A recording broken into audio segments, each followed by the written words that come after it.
जंतर मंतर जी, और वहाँ पर जिस तरीके से नेशनल कॉन्फ्रेंस कह रही है कि कंपैरिजन क्यों किया गया, तो व्हाट इज़ योर रिएक्शन? किस चीज़ की कंपैरिजन?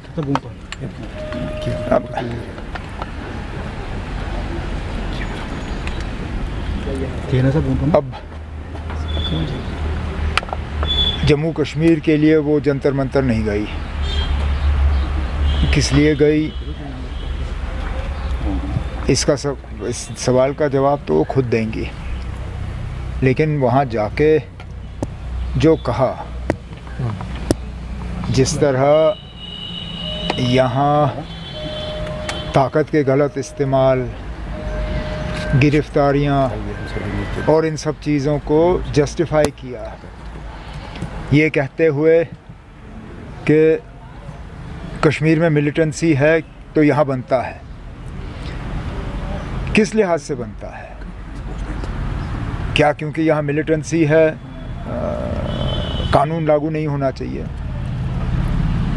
मिलिटेंसी है तो यहाँ बच्चों को इंसाफ नहीं मिलना चाहिए? मिलिटेंसी है तो लोगों के पासपोर्ट रोक दिए जाने चाहिए? ये बनता है, मैं समझा नहीं। और चलिए मैं एक सेकंड के लिए वहाँ के हालात देख के कुछ लोगों को खुश करने की कोशिश की गई। वो पुरानी आदत, यहाँ पे एक बात और दिल्ली में दूसरी बात, वो आदत गई नहीं। लेकिन जब एक बार पता चला कि जो कहा गलत कहा और लोगों ने उसको ठीक तरह से लिया नहीं, माफ़ी मांग लेते। मतलब उनके कद में कोई कमी नहीं आती अगर वो आप लोगों को इसी तरह बुला के पार्टी के दफ्तर में कहती है, मैंने जज्बात में आके कोई ऐसी बात की जो गलत बात थी और मैं उसके लिए माजरत खा हूँ, माफ़ी चाहती हूँ, बजाय ये कि माफ़ी मांगे, ज़ख्मों में और नमक छिड़कने की बात। उनके एक वो एमएलए साहब के थ्रू ये बात कहलवाना कि ये जी एआई है, ये एआई का रील है। अब हम इतने बेवकूफ़ हैं, मुल्क भर की मीडिया थी वहाँ पे, उस रील में सारे कैमरास के सामने ये जो आपके माइकें हैं वो सारे नज़र आ रहे थे। एक नहीं, एक से ज़्यादा रील बनी हैं। अब आप यहाँ के लोगों की अक्लमंदी को जो है, आप यहाँ लोगों को बेवकूफ़ समझते हो, ये कहते हो कि ये एआई है। ये तो मैं तो कहता हूँ बड़े अफसोस की बात है। आपने जो कहा ठीक नहीं कहा, कम से कम इसको तो तस्लीम करिए। आपने आज तक 2015 के बीजेपी के साथ अकॉर्ड को जो है उसकी माफ़ी नहीं मांगी, चलिए ठीक है नहीं मांगी। 2016 के हालात के आपने कभी उसका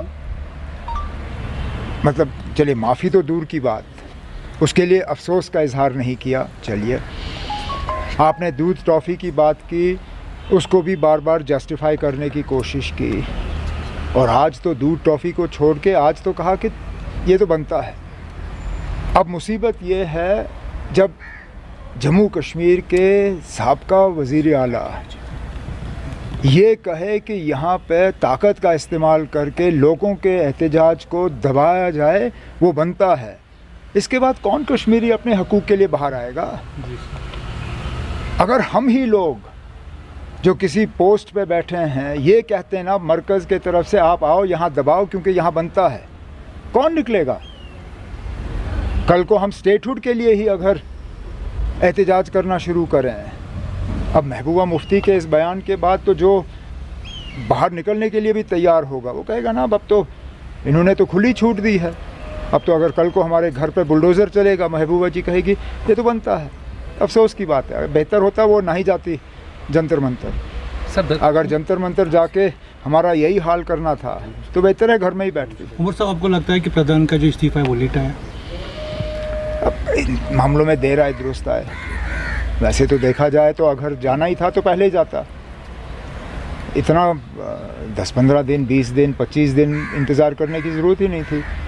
अगर जो उन्होंने अपने चिट्ठी में लिखा, जिन हालात की बुनियाद पे वो इस्तीफ़ा दे गए, वो हालात तो पिछले 25-30 दिन से हम देख रहे थे। लेकिन जैसे मैंने कहा, चलिए देर आए दुरुस्त आए, इसमें और किसी की कामयाबी नहीं है। सर कहते हैं कामयाबी के कई माँ बाप होते हैं। फेलियर जो है वो ऑर्फन होता है, अनाथ होता है।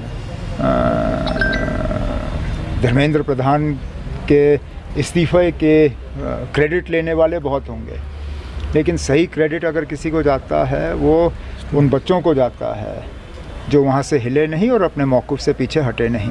सर 2500 से ज़्यादा लोग जो है हिरासत में ले गए हैं, जो अब यही तो मुसीबत है। इसी बात पे महबूबा जी कहती है बनता है। अब हम क्या कहें, जब ज़िम्मेदार लोग इन चीज़ों को नज़रअंदाज करने के लिए तैयार हों तो ये तो होगा ही ना। अब एक तरफ से हम इसके ख़िलाफ़ आवाज़ उठाएंगे, दूसरी तरफ से मुल्क के मरकज़ में जाके हमारे ही एक सीनियर लीडर कहे कि बनता है, फिर तो बनता है, फिर तो ये गिरफ्तारियां होंगी। बनता है, हर चीज़ पे बनता है। यही मुसीबत है। फिर कोई फ़ायदा नहीं यहाँ श्रीनगर आके आप इसके ख़िलाफ़ बोलो। जहाँ बोलना था दुनिया मीडिया के सामने, पूरे मुल्क का मीडिया था वहाँ पे, मुल्क की सारी नज़रें थी उस वक्त जंतर मंतर पे, उस वक्त इसके ख़िलाफ़ कहते। लेकिन नहीं, उस वक्त आपने कहा बनता है। अब पता नहीं और कितने गिरफ़्तार होंगे यही देखते हुए कि बनता है। मैंने उस दिन भी कहा ना, ये गलत है। इससे हम मिलिटेंसी का ख़ात्मा नहीं कर पाएंगे। मिलिटेंसी का सही मायने में ख़ात्मा करने के लिए लोगों को साथ रखना ज़रूरी है। लोगों को साथ रखे बिना मिलिटेंसी को हम यहाँ ख़त्म नहीं कर पाएंगे। एक हद तक ज़रूर हम कामयाबी हासिल करेंगे, लेकिन वो लास्ट माइल जिसको कहते हैं, आखिरी किलोमीटर की जो कामयाबी है, उसको हासिल करने के लिए लोगों का साथ बहुत ज़रूरी है। और अगर इसी तरह हम गिरफ्तारियाँ करते रहें, इसी तरह हम बुलडोज़र का इस्तेमाल करते रहें, इसी तरह अगर हम नौजवानों को सताते रहें तो लोग हमारे साथ नहीं होंगे ना। अब आप अंदाज़ा करिए, अगर 2,500-3,000 लोग गिरफ़्तार हुए हैं, उनमें कम से कम उनकी फैमिली के 3-4 लोग होंगे, 5 लोग होंगे, तो 3,000 को 5 से मिला दीजिए, 15,000। कम से कम हमने आज 15,000 लोगों को एलियनेट किया हुआ है। अब अगर इतने लोगों को हम एलियनेट करेंगे, कहाँ मिलिटेंसी के ख़िलाफ़ लड़ाई में आप कामयाब हो जाओगे।